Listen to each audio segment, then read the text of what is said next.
வணக்கம். நான் சுதர்ஷன் மகேஷ். இந்திய அலையன்ஸ் அவங்களுடைய சீட் ஷேரிங் அப்படின்றத பீகார்லேருந்து தொடங்கியிருக்காங்க. கிட்டத்தட்ட பீகாரில் சீட் ஷேரிங்கை முடிச்சிட்டாங்க அப்படின்றத பார்க்க முடியுது. பீகார் அண்ட் தில்லி இந்த 2 இடங்கள்லையுமே வந்துட்டு சீட் ஷேரிங் கிட்டத்தட்ட முடிஞ்சிருச்சு அப்படின்ற மாதிரி சுமூகமாக முடிஞ்சிருச்சு அப்படின்றத பார்க்க முடியுது. அதே நேரத்தில் வந்துட்டு இன்னொரு சிக்கல் இல்லாமல் இருக்குமா இந்திய அலையன்ஸை பொறுத்த மட்டும். ஸோ வந்துட்டு பீகாரை பொறுத்த மட்டும் மொத்தமாக 40 தொகுதிகள் இருக்குது. இந்த 40 தொகுதியில் நிதிஷ்குமாரினுடைய கட்சிக்கு, இந்த மாநிலத்தினுடைய முதல்வராக இருக்கக்கூடிய நிதிஷ்குமார், ஐக்கிய ஜனதா தளம் அவருடைய கட்சிக்கு 17 தொகுதிகள் கொடுத்துருக்குறாங்க. ராஷ்ட்ரிய ஜனதா தளம் லாலு பிரசாத் அவருடைய கட்சிக்கு 23 தொகுதிகள் அப்படின்னு சொல்லி ஒதுக்கி இருக்கிறாங்க. அந்த தொகுதியிலிருந்து காங்கிரஸுக்கு 5 தொகுதிகளும், அதே மாதிரி கம்யூனிஸ்ட்டுக்கு 1 தொகுதிகளும் கொடுப்பார்கள் அப்படின்றத சொல்லியிருக்கிறாங்க.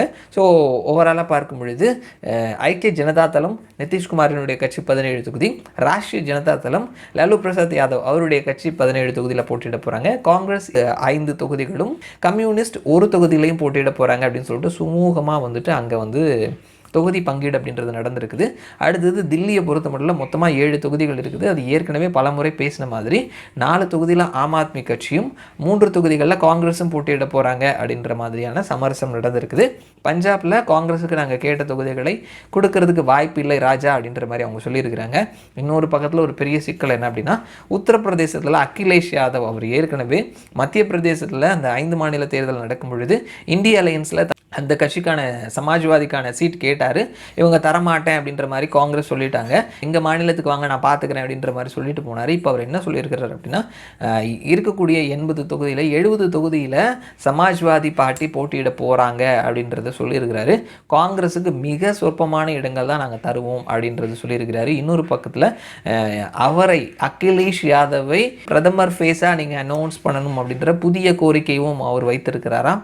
இல்லை அப்படின்னா நாங்கள் பார்த்துக்கிறோம், தனியாக பார்த்துக்கிறோம் அப்படின்ற மாதிரி சொல்லியிருக்கிறாராம். அவர் ஏற்கனவே மத்திய பிரதேச தேர்தல் நடக்கும் பொழுதுமே வந்துட்டு சொல்லியிருந்தார், இந்த மாதிரி வந்துட்டு நாம் வந்துட்டு சிறுபான்மையினர், OBC, schedule caste, schedule tribe இவங்க எல்லாத்தையும் சேர்த்து வைத்து புதுசாக ஒரு அலையன்ஸ் க்ரியேட் பண்ணலாம் அப்படின்றதையும் வந்துட்டு அந்த மத்திய 5 மாநில தேர்தல் நடக்கும் பொழுது அவர் அனௌன்ஸ் பண்ணியிருந்தார். காங்கிரஸும் பிஜேபியும் ஒன்று தான், இவங்க 2 பேருக்கும் உள்ள பெரிய வித்தியாசம்லாம் கிடையாது அப்படின்ற மாதிரியும் சொல்லியிருந்தார். ஸோ இந்த நேரத்தில் இவர் இந்த மாதிரியான ஒரு ஸ்டேட்மெண்ட் கொடுத்துருக்கிறாரு. அகிலேஷ் யாதவ் இந்த கூட்டணியில் அவர் இருந்தாலுமே பல முரண்பாடான சில விஷயங்களை சொன்னாலுமே அவரை வந்துட்டு அந்த அலையன்ஸில் வைத்திருக்கிறதுக்கான காரணம் என்ன அப்படின்னா, உத்தரப்பிரதேசத்தை பொறுத்த மட்டும் அவருக்கு ஜாதி வாக்கு, அவருடைய செல்வாக்கு அப்படின்னு சொல்லிட்டு அவருக்கான ஒரு ஓட் பேங்க் அப்படின்றது இருக்குது. உத்தரப்பிரதேசம் ஒரு பெரிய மாநிலமும் கூட. அங்கே காங்கிரஸுக்கான ஸ்பேஸ் அப்படின்றது ரொம்ப ரொம்ப ரொம்ப ரொம்ப சுருங்கி போயிடுச்சு. அவங்க ஒற்றை இலக்கத்தில் தான் இருக்கிறாங்க.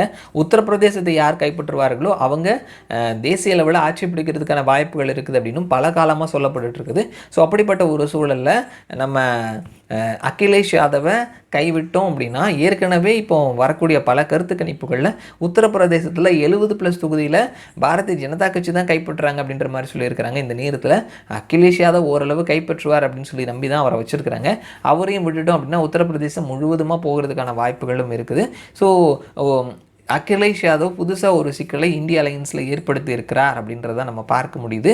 ஸோ இது காங்கிரஸுக்கு மேலும் மேலும் வந்துட்டு ஒரு சிக்கலை தான் ஏற்படுத்தி கொடுத்துட்ருக்குது. வெஸ்ட் பெங்காலில் ஏற்கனவே 2 அல்லது 3 தொகுதிகள் அப்படின்ற மாதிரி அவங்கள கண்ட்ரோல் பண்ணி வச்சுருக்கிறாங்க. மகாராஷ்டிராலையும் இந்த பிரச்சனைகள் நிலவுது. ஸோ சமீபத்திய நிலவரப்படி அகிலேஷ் யாதவ் ஒரு புது பிரச்சனையை, புது சிக்கலை ஏற்படுத்தி இருக்கிறார் இந்திய அலையன்ஸில் அப்படின்றத பார்க்க முடியுது. ஸோ பார்க்கலாம் அடுத்தடுத்த அப்டேஷன் என்ன மாதிரி வருது அப்படின்னு சொல்லிட்டு மறுபடியும் நான் அவங்கள இந்த வீடியோவில் சந்திக்கிறேன். அது வரைக்கும் நன்றி.